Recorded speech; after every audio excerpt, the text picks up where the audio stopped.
Hello, welcome you all to big learning. I am Kavya. അപ്പൊ നമ്മൾ ഇന്ന് ഡിസ്കസ് ചെയ്യാൻ പോകുന്നത് ബേസിക്സ് ഓഫ് ടാക്സേഷനെ കുറിച്ചാണ്. Let's start. ടാക്സ് എന്ന് പറഞ്ഞാൽ നമുക്ക് എന്താണെന്ന് അറിയാലേ? എന്താണ് ടാക്സ്? ടാക്സ് എന്ന് പറഞ്ഞിട്ടുണ്ടെങ്കിൽ കമ്പൽസറി ആയിട്ടുള്ള ഒരു പേയ്മെന്റിനെയാണ് ടാക്സ് എന്ന് പറയുന്നത്. ഇപ്പൊ നമ്മൾ നമ്മളുടെ സമൂഹത്തിൽ ജീവിക്കുന്നു അല്ലെ, അല്ലെങ്കിൽ നമ്മുടെ എക്കോണമിയിൽ ജീവിക്കുന്നു. അപ്പൊ നമുക്ക് നമ്മളുടെ ഗവൺമെന്റിനോട് കുറച്ച് റെസ്പോൺസിബിലിറ്റീസ് ഉണ്ട് അല്ലെ. ആ റെസ്പോൺസിബിലിറ്റി നമ്മൾ കാണിക്കുന്നത് ഒരു പേയ്മെന്റിന്റെ രൂപത്തിലാകുമ്പോൾ അതിനെയാണ് ടാക്സ് എന്ന് പറയുന്നത്. പി ടൈലർ പറയുന്നത് taxes are compulsory payment to government without expectation of direct return or benefit എന്നാണ്. നമുക്ക് എന്തെങ്കിലും തിരിച്ചു ലഭിക്കുന്നു എന്നുള്ളത് പ്രതീക്ഷിക്കാതെ സപ്പോസ് എന്തെങ്കിലും ഒരു പേയ്മെന്റ് അദേർ ചെയ്യുകയാണെങ്കിൽ അതിനെയാണ് ടാക്സ് എന്ന് പറയുന്നത്. ഇതുമായി അസോസിയേറ്റ് ചെയ്യുന്ന ഒരു ടേമാണ് ഫ്രോഡ് പ്രൊക്യോ എന്ന് പറയുന്നത്. ഫ്രോഡ് പ്രൊക്യോ എന്നും പറയും. അതായത് നമ്മൾ ഒന്നും പ്രതീക്ഷിക്കുന്നില്ല, മറിച്ച് നമ്മൾ ഇന്ത്യയിൽ ജീവിക്കുന്ന സമയത്ത് നമ്മൾ എന്ത് ചെയ്യണം? കമ്പൽസറി ആയിട്ടും കുറച്ച് പേയ്മെന്റ് നടത്തണം. ആ പേയ്മെന്റിനെയാണ് എന്തായി വിളിക്കുന്നത്? ടാക്സ് എന്ന് വിളിക്കുന്നത്. ടാക്സിന്റെ ക്യാരക്ടറിസ്റ്റിക്കിലേക്ക് നമ്മൾ പോവുകയാണെങ്കിൽ നമ്മൾ മുമ്പേ പറഞ്ഞു അതൊരു കമ്പൽസറി കോൺട്രിബ്യൂഷൻ ആണ് വരുന്നത്. കാരണം ഇവിടെ എന്താണ് നമ്മൾക്ക് സെലിഗ്മാൻ ആണ് ഇങ്ങനെ ഒരു ഡെഫിനിഷൻ പറയുന്നത്. അതായത് നമ്മൾ എന്തെങ്കിലും ഒരു ബെനിഫിറ്റ് റിസീവ് ചെയ്യുന്നു എന്നതിലല്ല, മറിച്ച് ഇന്ത്യയിൽ നമ്മൾ ജീവിക്കുന്ന സമയത്ത് ഇന്ത്യൻ എക്കോണമിയുടെ പുരോഗമനത്തിനായി ഒരുപാട് കോൺട്രിബ്യൂഷൻസ് നമുക്ക് നടത്തേണ്ട ആവശ്യമുണ്ട്. അപ്പം അങ്ങനെ കോൺട്രിബ്യൂഷന്റെ ബേസിസിൽ നമ്മൾ ഒരു എമൗണ്ട് കൊടുക്കുന്നതിനെയാണ് ടാക്സ് പറയുന്നത്. അടുത്തത് അതൊരു പേഴ്സണൽ ഒബ്ലിഗേഷൻ ആണ്. അതായത് നമ്മൾ ഇന്ത്യയിൽ ജീവിക്കുന്നവരാണ്. ഇന്ത്യയിൽ ജീവിക്കുന്ന നമ്മൾ ഇന്ത്യൻ എക്കോണമിയുടെ ഒരു കൺസേൺ ഉണ്ട് അല്ലെ, അല്ലെങ്കിൽ ഒരു റെസ്പോൺസിബിലിറ്റി ഉണ്ട്. കാരണം ഗവൺമെന്റിന് കിട്ടുന്ന ഈ ടാക്സ് എമൗണ്ട് അവരെന്തിനു വേണ്ടിയിട്ടാണ് ഉപയോഗിക്കുന്നത്? രാജ്യത്തിന്റെ ക്ഷേമം അല്ലെങ്കിൽ രാജ്യത്തിന്റെ പുരോഗമനത്തിന് വേണ്ടിയിട്ടാണ് അവര് ഉപയോഗിക്കുന്നത്. അതുകൊണ്ട് തന്നെ അത് വളരെയധികം ഇമ്പോർട്ടന്റുമാണ്. നമ്മളുടെ ഒബ്ലിഗേഷൻ എന്ന് പറഞ്ഞാൽ എന്താ? ഡ്യൂട്ടി എന്നാണ്. മൂന്നാമത്തെ ക്യാരക്ടറിസ്റ്റിക് എന്ന് പറയുന്നത് എന്താണ്? may not be incurred for their own benefit alone but for the general and common benefit. നമ്മൾക്ക് ഇപ്പൊ ഒരു റോഡിലൂടെ സഞ്ചരിക്കാൻ പറ്റുന്നു, റോഡ് ടാക്സ് കൊടുക്കുന്നു. റോഡ് ടാക്സ് അടയ്ക്കുന്നത് നമ്മൾ റോഡ് ഉപയോഗിക്കുന്നു എന്നുള്ളത് കൊണ്ട് മാത്രമാണോ? അല്ല, എല്ലാവരുടെയും ബെനിഫിറ്റ്സിന് വേണ്ടിയിട്ടാണ്, എല്ലാവരുടെയും പുരോഗമനത്തിന് വേണ്ടിയിട്ടാണ് അല്ലെ? യെസ്. അപ്പോൾ ഒരു പെർട്ടിക്കുലർ ആയിട്ടുള്ള ആക്ടിവിറ്റി നമ്മൾ ഇൻട്രൊഡ്യൂസ് ചെയ്യുമ്പോൾ എല്ലാവരുടെയും പുരോഗമനത്തിന് നമ്മൾ ഇമ്പോർട്ടൻസ് കൊടുക്കുന്ന രീതിയിലാണ് ടാക്സേഷനിൽ വരുന്നത്. അടുത്തത് ഒരു നല്ല ടാക്സ് സിസ്റ്റം എന്ന് പറയുമ്പോൾ അപ്പൊ എന്തൊക്കെ ഉണ്ടായിരിക്കണം? ഒരു നല്ല ടാക്സ് സിസ്റ്റം എന്ന് പറയുമ്പോൾ ഒരുപാട് തരത്തിലുള്ള പ്രിൻസിപ്പിൾസ്, ഒരുപാട് തരത്തിലുള്ള കോൺസെപ്റ്റുകൾ ഇതെല്ലാം ബ്ലെൻഡ് ചെയ്തവയായിരിക്കണം. ഇതിനെയാണ് കാനൻസ് എന്ന് പറയുന്നത്. ആഡം സ്മിത്ത് ആണ് ആദ്യമായി ഈ കാനനുകൾ ഡെവലപ്പ് ചെയ്തത്. നമ്മള് ഇന്ന് ഡിസ്കസ് ചെയ്യാൻ പോകുന്നത് കാനൻസിനെ കുറിച്ചാണ്. അപ്പൊ എന്തൊക്കെ നമ്മൾ പറഞ്ഞു? ടാക്സിനെ കുറിച്ച് പറഞ്ഞു. ടാക്സ് ഒരു കമ്പൽസറി പേയ്മെന്റ് ആണ്, മേഡ് വിത്തൗട്ട് എനി പ്രൊക്യോ. ഒന്നും പ്രതീക്ഷിക്കാതെ നമ്മൾ ഇൻകർ ചെയ്യുന്നതിനെയാണ് ടാക്സ് എന്ന് പറയുന്നത്. ഇത് കമ്പൽസറി ആണ്, പേഴ്സണൽ ഒബ്ലിഗേഷൻ ആണ്, അതുപോലെ തന്നെ ജനങ്ങളുടെ ുള്ള നന്മയ്ക്ക് വേണ്ടി. ഒന്നാമത്തെ പ്രിൻസിപ്പിൾ കാനൻ ഓഫ് ഈക്വിറ്റി ആണ്.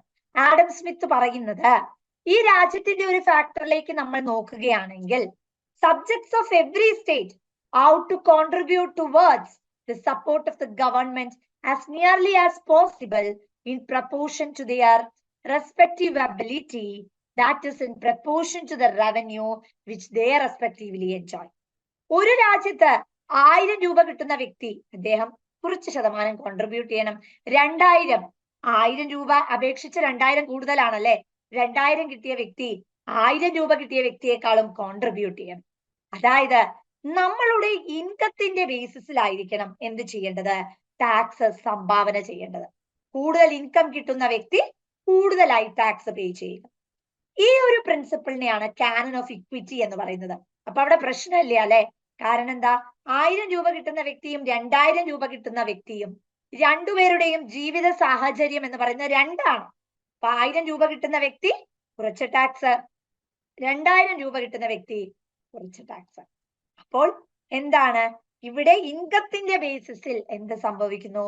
Proportion to the revenue that they earn they pay their tax. അപ്പൊ ഇക്വിറ്റി ഉണ്ട്, പ്രശ്നമില്ല. അല്ലെ പാവപ്പെട്ടവൻ എന്ത് പറയും? എന്റെ മേലെ കൂടുതൽ ടാക്സ് ചുമത്തി. പണക്കാരൻ എന്ത് പറയും? എനിക്ക് ഗുണമാണ്, കാരണം കുറവാണ് ടാക്സ്. അങ്ങനെ ഒരു ഇഷ്യൂ ഇവിടെ വരാനുള്ള സാധ്യത ഇല്ല. ആഡം സ്മിത്ത് പറയുന്നത് പ്രോഗ്രസീവ് ആണ് നല്ലത്. ഇൻകം വർദ്ധിക്കുന്നതിനനുസരിച്ച് ടാക്സ് കൂട്ടുക, അതാണ് നല്ലത്. കാരണം ഇപ്പൊ പാവപ്പെട്ടവന്റെ മേലെ അധികം ടാക്സ് വരില്ല എന്നാണ് ആഡം സ്മിത്ത് പറയുന്നത്. അപ്പൊ ആദ്യത്തെ എന്താണ്? Canon of equity. രണ്ടാമത്തത് സർട്ടനിറ്റി, അതായത് കൃത്യമായിട്ട് ഇന്നതാണ് പേ ചെയ്യേണ്ടത്. ഗവൺമെന്റ് കൃത്യം 1000 രൂപയാണെങ്കിൽ ഇത്ര ശതമാനം, 1%. 2000 രൂപയാണെങ്കിൽ 2%. ഓരോന്നിനും ത്രെഷോൾഡ് ലിമിറ്റുകളുമുണ്ട്. അങ്ങനെ വളരെ കൃത്യമായിട്ട് ഇത്രയാണ് ഇത്രയാണ് എന്ന് സർട്ടൈൻ ആയി പറയുകയാണെങ്കിൽ അവിടെ പ്രശ്നമില്ല. പിന്നെ കാരണം വളരെ സ്പഷ്ടമായും വളരെ കൃത്യമായും നമ്മൾ പറഞ്ഞു കഴിഞ്ഞു എത്രയാണ് ടാക്സ് അടക്കേണ്ടത്. Canon of equity, canon of certainty. അടുത്തത് കാനൺ ഓഫ് കൺവീനിയൻസ്. ടാക്സ് എന്ന് പറയുമ്പോൾ ജനറലി നമ്മൾ പറയുന്നതാണല്ലേ, അയ്യോ എനിക്ക് ടാക്സ് അടക്കണം, ഭയങ്കര ബേർഡൻ, അങ്ങനെ പറയാറുണ്ടോ? ഇല്ല. കാരണം നമ്മളുടെ ഇൻകത്തിനനുസരിച്ചാണ് നമ്മളുടെ ടാക്സ് വരുന്നതെങ്കിൽ അത് കൺവീനിയൻസ് തന്നെയാണ്. കാരണം അവിടെ പ്രശ്നമില്ല. നമ്മുടെ കൺവീനിയൻസ് അനുസരിച്ച് നമുക്കൊരു സ്ട്രെയിൻ വരാതെ, കാരണം ടാക്സ് അടയ്ക്കുമ്പോൾ നമ്മുടെ കയ്യിൽ ഇൻകം ആണ് കുറയുന്നത്. അപ്പൊ നമുക്ക് തോന്നുക അയ്യോ എന്റെ ഇൻകം കുറഞ്ഞില്ലേ, പ്രോബ്ലം അല്ലേ, അങ്ങനെ തോന്നിയാൽ പ്രശ്നമാണ് അല്ലെ. അപ്പൊ അങ്ങനെ തോന്നാത്ത രീതിയിൽ എല്ലാവർക്കും സന്തോഷം പകരുന്ന രീതിയിലായിരിക്കണം ടാക്സ് ഇൻകർ ചെയ്യേണ്ടത്. Equity, certainty, convenience. Next is Canon of economy. അതായത് ടാക്സ് നമ്മൾ കളക്ട് ചെയ്യുന്ന സമയത്ത് അത് മിനിമം എമൗണ്ടേ ആവാൻ പാടുള്ളൂ. 1000 രൂപ കിട്ടുന്ന വ്യക്തിയുടെ അടുത്ത് 800 രൂപ ടാക്സ് ആയി കളക്ട് ചെയ്താൽ അയാൾക്ക് ജീവിക്കാൻ സാഹചര്യമില്ല, അല്ലെങ്കിൽ പ്രശ്നം വരും. അപ്പൊ ഒരിക്കലും അങ്ങനെയല്ല വേണ്ടത്. നമുക്ക് എന്താണ് വേണ്ടത്? നമുക്കൊരു ഇക്വാ പ്രപ്പോർഷണലായി, അല്ലെങ്കിൽ എല്ലാവർക്കും പ്രാമുഖ്യം കൊടുത്തുകൊണ്ടുള്ളൊരു ടാക്സേഷൻ ആണ് വേണ്ടത്. അപ്പം ഒരു നല്ല ടാക്സ് എന്ന് പറയുമ്പോൾ അത് എക്കണോമിക്കൽ ആയിരിക്കണം, ആർക്കും പ്രശ്നമില്ല, മിനിമം എമൗണ്ട് ആണ്, എല്ലാവരുടെയും ഡെവലപ്മെന്റിന് സഹായമാകുന്നു, ഗവൺമെന്റിന് ഇൻകം ലഭിക്കുന്നു. അടുത്തത് കാനൺ ഓഫ് ഇലാസ്റ്റിസിറ്റി. അതായത് ഇലാസ്റ്റിക് ആയിരിക്കണം. നമ്മുടെ രാജ്യത്ത് പലതരത്തിലുള്ള എക്കണോമിക് ക്രൈസിസ് സിറ്റുവേഷൻ ഇതൊക്കെ വരാനുള്ള സാധ്യതകളുണ്ട്. അപ്പം എക്കണോമിക് ക്രൈസിസ് വരുമ്പോൾ ആൾക്കാരുടെ വരുമാനം കുറയും, ടാക്സ് റേറ്റിൽ കുറവ് വരുന്നു. ഇനി നല്ല പുരോഗമനാണ്, എല്ലാവർക്കും നല്ല പ്രോസ്പെറിറ്റി സിറ്റുവേഷൻ ആണെങ്കിൽ എല്ലാവരുടെ കയ്യിലും നല്ല ഇൻകം ഉണ്ടാവും അല്ലെ. അപ്പൊ എക്കണോമി കുറച്ചുകൂടെ പ്രോസ്പെറിറ്റിയിലേക്ക് മൂവ് ചെയ്യും. അപ്പൊ നമുക്കറിയണം നമ്മുടെ രാജ്യം എവിടെയാണ് നിൽക്കുന്നത്. അതിന്റെ ബേസിസിൽ എന്ത് ചെയ്യണം? ടാക്സസിൽ ചേഞ്ചസ് വരുത്തണം. എന്തൊക്കെ പഠിച്ചു നമ്മള്? ഒന്ന് Canon of equity, canon of certainty, Canon of convenience, Canon of economy, Canon of elasticity, Canon of productivity. Tax എന്ന് പറയുമ്പോൾ എന്താണ്? ഗവൺമെന്റിന് ആവശ്യപരമായിട്ടുള്ള ഇൻകം പ്രൊവൈഡ് ചെയ്യാൻ സാധിക്കണം. എപ്പോഴും അങ്ങനെ ഒരു പ്രൊഡക്ഷൻ ആണ്, അല്ലെങ്കിൽ അങ്ങനെ ഒരു കോൺട്രിബ്യൂഷൻ ആണ് ഓരോ വ്യക്തിയിൽ നിന്നും നടക്കുന്നതെങ്കിൽ കാനൺ ഓഫ് പ്രൊഡക്ടിവിറ്റി ഉണ്ടെന്ന് പറയാം. കാരണം പല സെക്ടേഴ്സും ഈ ടാക്സ് ഉപയോഗിച്ചിട്ടാണ് ഗവൺമെന്റ് ഡെവലപ്മെന്റ് നടത്തുന്നത്. ഗവൺമെന്റിന് വരുമാനം ഇല്ലെങ്കിൽ, ഗവൺമെന്റിലേക്ക് നമ്മൾ അടയ്ക്കുന്ന ടാക്സിൽ കള്ളത്തരം കാണിച്ചാൽ ഗവൺമെന്റിന് വരുമാനം ഇല്ല. അപ്പൊ എന്ത് സാധിക്കില്ല? ഗവൺമെന്റിന് പുരോഗമനത്തിലേക്ക് പോകാൻ സാധിക്കില്ല. ഗവൺമെന്റിന് വരുമാനം ആവശ്യമാണ്, ഡെവലപ്മെന്റ് വേണം എക്കോണമിയിൽ. അങ്ങനെയാണെങ്കിൽ റിസോഴ്സസ് വളരെ ഇമ്പോർട്ടന്റ് ആണ്. അപ്പൊ ഗവൺമെന്റിന് അൺപ്രൊഡക്റ്റീവ് ആയിട്ടുള്ള ടാക്സസ് എടുത്തു കളയുക, നമ്മുടെ രാജ്യത്തിലേക്ക് ഡെവലപ്മെന്റ് ഓതറൈസ് ചെയ്യുന്ന കാര്യങ്ങൾക്കുള്ള ടാക്സ് മൊബിലൈസ് ചെയ്യുക. Next is Canon of variety. അത് ഫിസിയോക്രാറ്റ്സ് ആണ് ആക്ച്വലി അഡ്വർടൈസ് ചെയ്തത്. അവര് പറയുന്നത് എന്താണ്? അതായത് ഫിസിയോക്രാറ്റ്സ് ആയിരുന്നു ഇതിനെ ഡെവലപ്പ് ആദ്യം ഇനീഷ്യേറ്റ് ചെയ്തത്. അവരുടെ കോൺസെപ്റ്റിൽ നിന്നുമാണ് പിന്നീട് നമ്മൾ എന്ത് ചെയ്തത്? വെറൈറ്റി എന്ന കോൺസെപ്റ്റ് കൊണ്ടുവന്നത്. ഫിസിയോക്രാറ്റ്സ് ആണെങ്കിൽ അവര് ഫ്രാൻസിസ് ക്വസ്നെ ഒക്കെ പോലെയുള്ളവരാണെങ്കിൽ അവർ അഡ്വക്കേറ്റ് ചെയ്തത് ഒരു സിംഗിൾ ടാക്സിനെ ആയിരുന്നു. അതായത് നമുക്കൊരു അഗ്രികൾച്ചറൽ ടാക്സ് മാത്രം മതി. കാരണം അന്നത്തെ കാലത്ത് കൃഷിയായിരുന്നു കൂടുതലും ജനങ്ങൾ അഡ്വക്കേറ്റ് ചെയ്തത്. അപ്പൊ അത് ഒരുപാട് തരത്തിലുള്ള എന്താണ് ഡിസ്ഗൈസ്ഡ് അൺഎംപ്ലോയ്മെന്റ് അങ്ങനെയുള്ള ഒരുപാട് സിറ്റുവേഷൻസ് ക്രിയേറ്റ് ചെയ്യുകയും പിൻകാലത്ത് ജനങ്ങള് കൃഷി മേഖലയിൽ നിന്നും മാറി സെക്കൻഡറി ടെർഷറി മേഖലയിലേക്ക് മാറി. അപ്പം എന്തായി, നമ്മളെ എക്കോണമിയിൽ വരുന്ന മാറ്റങ്ങൾക്കനുസരിച്ച് ടാക്സ് റേറ്റിൽ ഫ്ലക്ച്വേഷൻസ് കൊണ്ടുവരേണ്ട ആവശ്യമുണ്ട്. അപ്പൊ കൃഷി മാറി പല തരത്തിലുള്ള സെക്ടേഴ്സിലേക്കും നമ്മൾ ഇനീഷ്യേറ്റ് ചെയ്യാൻ തുടങ്ങി. അപ്പൊ കാനൺ ഓഫ് വെറൈറ്റിയിൽ പറയുന്നത് എന്താണ്, അതായത് ടാക്സ് സിസ്റ്റം പലതരത്തിലുള്ള സോഴ്സസിന് ഇമ്പോർട്ടൻസ് കൊടുക്കണം. ഫിസിയോക്രാറ്റ്സ് പറഞ്ഞതിൽ നിന്നുമാണ് അവർ സ്റ്റാർട്ട് ചെയ്തത്. അഗ്രികൾച്ചറൽ മാത്രമല്ല, നമുക്ക് primary sector, secondary sector, tertiary sector 3 മേഖലയ്ക്കും പ്രാമുഖ്യം കൊടുത്തുകൊണ്ടുള്ള ഒരു ഡെവലപ്മെന്റ് ആണ് ആവശ്യം എന്ന് ആര് പറഞ്ഞു? ആഡം സ്മിത്ത് പോസ്റ്റുലേറ്റ് ചെയ്തു. അടുത്ത കാനൺ ആണ് കാനൺ ഓഫ് സിംപ്ലിസിറ്റി.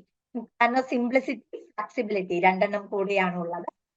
സിംപ്ലിസിറ്റി എന്ന് പറഞ്ഞാൽ എല്ലാ ടാക്സും വളരെ സിമ്പിൾ ആയിരിക്കണം. ഒരു ലേമാന് പോലും മനസ്സിലാകുന്ന രീതിയിലായിരിക്കണം ടാക്സ് റേറ്റുകൾ വേണ്ടത്. ടാക്സ് റേറ്റിൽ ഒരുപാട് ഫ്ലക്ച്വേഷൻസ് വരികയാണെങ്കിൽ, കമ്പ്യൂട്ടേഷൻ നമുക്ക് ചെയ്യാൻ പറ്റുന്നില്ലെങ്കിൽ അത് ഒരുപാട് തരത്തിലുള്ള പ്രോബ്ലംസ് ക്രിയേറ്റ് ചെയ്യും. ഒരു സാധാരണക്കാരന് പോലും മനസ്സിലാകുന്ന രീതിയിലായിരിക്കണം ടാക്സ് റേറ്റുകൾ നമ്മൾ ഇൻക്രീസ് ചെയ്യേണ്ടത് അല്ലെങ്കിൽ ഇനീഷ്യേറ്റ് ചെയ്യേണ്ടത്. ഇൻകം വർദ്ധിക്കുമ്പോൾ കൂടുതൽ ടാക്സ്, ഇൻകം കുറയുമ്പോൾ കുറച്ച് ടാക്സ്. അപ്പൊ മനസ്സിലാക്കാൻ എളുപ്പമാണ് അല്ലെ? കാനൺ ഓഫ് ഫ്ലെക്സിബിലിറ്റി നമ്മൾ ഓൾറെഡി പറഞ്ഞു. എന്താണ്? നമ്മുടെ രാജ്യത്ത് വരുന്ന മാറ്റങ്ങൾക്കനുസരിച്ച് റെസ്പോൺസീവ് ആവുക അല്ലെങ്കിൽ അതിനനുസരിച്ച് റെസ്പോൺസ് ചെയ്യുക. അതാ നമ്മുടെ എന്താ കാനൺ ഓഫ് ഇലാസ്റ്റിസിറ്റി എന്നൊക്കെ പറയുന്ന അതേ കോൺസെപ്റ്റ് തന്നെയാണ് ഇവിടെ കാനൺ ഓഫ് ഫ്ലെക്സിബിലിറ്റിയിലും പറയുന്നത്. രാജ്യത്ത് വരുന്ന പുതിയ ടാക്സസ് ഇനീഷ്യേറ്റ് ചെയ്യുകയാണെങ്കിൽ നിങ്ങൾക്ക് പറഞ്ഞ് മനസ്സിലാക്കി കൊടുക്കുക എന്തിനാണ് പുതിയ ടാക്സ് ഇനീഷ്യേറ്റ് ചെയ്യുന്നത്. അല്ലെങ്കിൽ റിജക്ഷൻസ് വരൂലേ, ആൾക്കാര് പ്രതിഷേധത്തിലേക്ക് പോകും. അത് നമ്മുടെ എക്കോണമിയിൽ റാപ്പിഡ് ആയിട്ടുള്ള പ്രോബ്ലംസ് ക്രിയേറ്റ് ചെയ്യും. ശ്രദ്ധിക്കുക, നമ്മൾ എന്തൊക്കെയാണ് ഫ്രണ്ട്സ് ഇന്ന് പഠിച്ചത്? ഒന്ന്, ടാക്സ് എന്താണെന്ന് പഠിക്കും. ടാക്സ് എന്ന് പറഞ്ഞാൽ അതൊരു കമ്പൽസറി പേയ്മെന്റ് ആണ്, made without any Kwid pro quo. Characteristics compulsory ആണ്, പേഴ്സണൽ ഒബ്ലിഗേഷൻ ആണ്, എല്ലാവരുടെയും നന്മയ്ക്കാണ്. കാനൺസ് ഓഫ് ടാക്സേഷൻ ആഡം സ്മിത്ത് ആണ് കൊണ്ടുവന്നത്. Canon of equity, certainty, convenience, economy, elasticity, productivity, variety, simplicity, flexibility. ഇത്രയുമാണ് കാനൺസിൽ വരുന്നത്. എല്ലാവർക്കും ക്ലിയർ ആണ് എന്ന് തന്നെ പ്രതീക്ഷിക്കുന്നു. Thank you.